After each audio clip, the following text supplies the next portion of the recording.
Now let us try example 2. Okay. In example 2, it is given that a tire manufacturing company has a plant that produce 15.2 tires per hour, and it has the variance of 2.5. So this is the population that is given variance, and the mean of the producing tire is 15.2.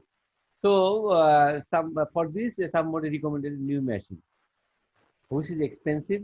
So before deciding to implement new machine, it is from the data 32 machine tested from before installation, and found that the mean producing of the new machine is 16.1 tire per hour.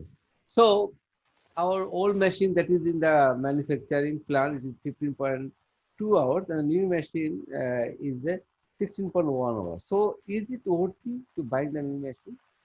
So this is mean uh, population, that is the, we have to do the one tail test, that is the right tail greater than. Okay.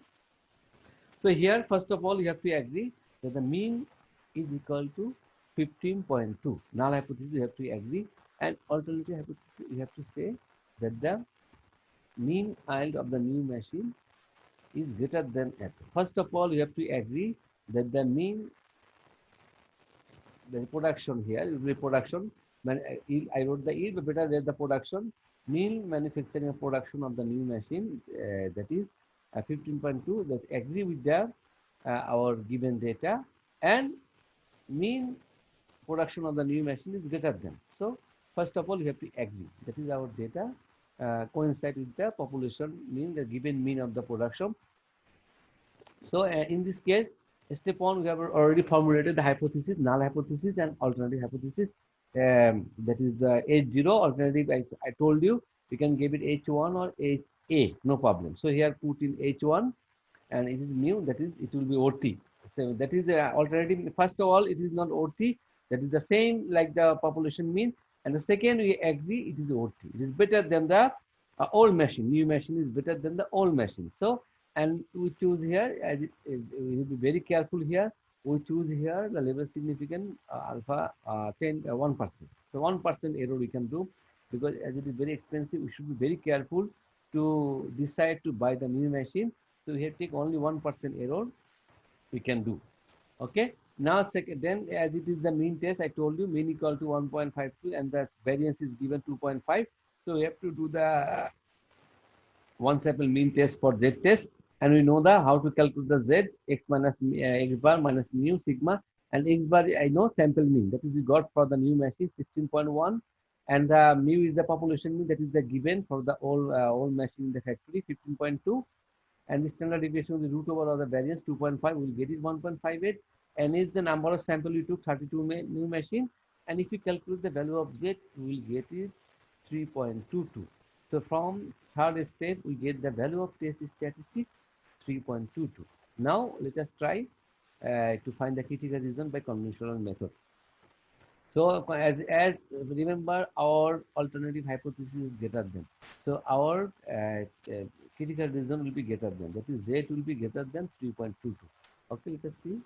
So our critical region will be 3.22, and we know that as the level significance is 1%, we know from the table I gave it to you, for 1%, what is the value of Z for one tail test. Okay, for the right tail test, let us see the table.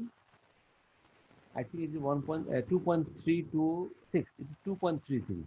So 1% level significant for the right tail test. It is plus, for the left tail minus. So remember only one. So our value critical region will be greater than 2.33. Okay, or 2.326, but I will take it 2.33. So our critical region from the table, 1% level of significant, 1% level of significant critical region will be 2.33.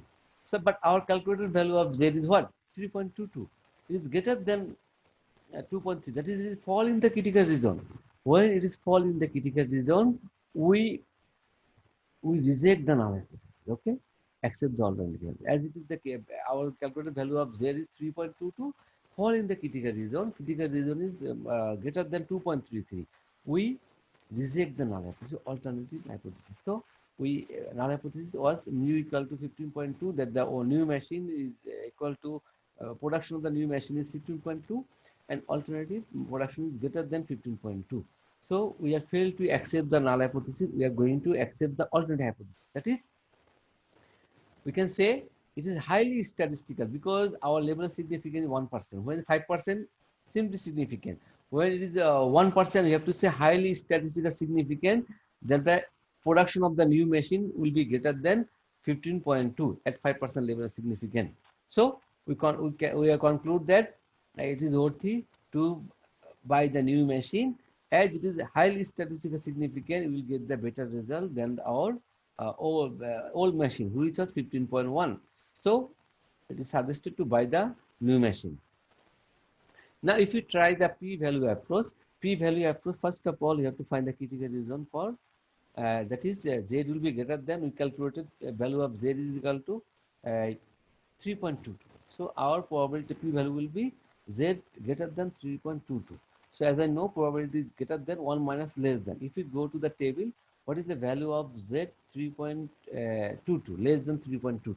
So the table 3.22, 3.22, 3.2, so 3.0, 3.1, 3.2, 3.94, 0.3.94. So for the table we got, for the value of z less than 3.22 will be this. Okay, 3.94, 0.3.9. So from the table, after calculation, we got the value of z 0.994, 1 minus, then we will got it 0.0006. So this is the p-value. From the table, we got it. You can try also in Excel. In Excel, how can you get the p-value from the calculated value of z, which is 3.22? Let us see how can you get in Excel. I put it. So how I put the example here. Now let us do how can you get it from the Excel. Just try in Excel. So in Excel, we have to put equal sign, as it is greater than 1 minus, okay, then norm, N-O-R. So you will get the normal, standard normal distribution, normal is this, okay. Then put the value of z, that is we got 3.22. Then put the comma, and there it will come true and false. As it is our cumulative frequency true, we have to select the true, okay. Now close the bracket, give the enter. Also we got it 000641, that is 0006. In the Excel also we got the same result, okay. If you see the Excel, also in the Excel also we got the same result. In the Excel we got the same result. Now let us try in R programming. How can you get the value of z from the R programming, okay. In R programming you have to put same, as it is greater than, we have to put 1 minus p norm, okay, P-N-O-R-M, and directly our value of z is 3.22, okay. Give the enter, you'll get it. See, we got it 006409, that is 0006. So in R programming also we are getting the same value for p value. So now go to our main slide.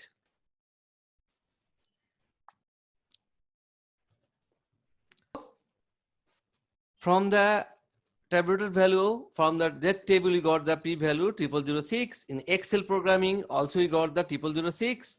Also in the R programming, how can you get the value of p value? Also 0006. That is, our p value 0006 less than our level of significance, which is defined at the beginning, 0.01, that is 1%, 1% level of significance. As our p value less than our level of significance, we cannot accept our null hypothesis. We have to reject. We accept the alternative hypothesis. That is, it is very unlikely, it is very uncertain, or very less chance we will get the value of z 3.22 for the given sample. Better value. We cannot get better, very less chance to get the better value, better the value of the result from this sample. So it is not, did not get the value by chance. So we reject the null hypothesis, accept the alternative hypothesis. As it is 1% level of significance, we can say it is highly statistically significant, the mean production of the new machine will be greater than 15.2. So this is a p-value approach. We can do, we can make the conclusion. So as a p-value less than level of significance, we cannot accept the null hypothesis. We have to reject. So this is the p-value method you can get from the Z table, from the Excel, from the R programming. Any on convenience, you can get it.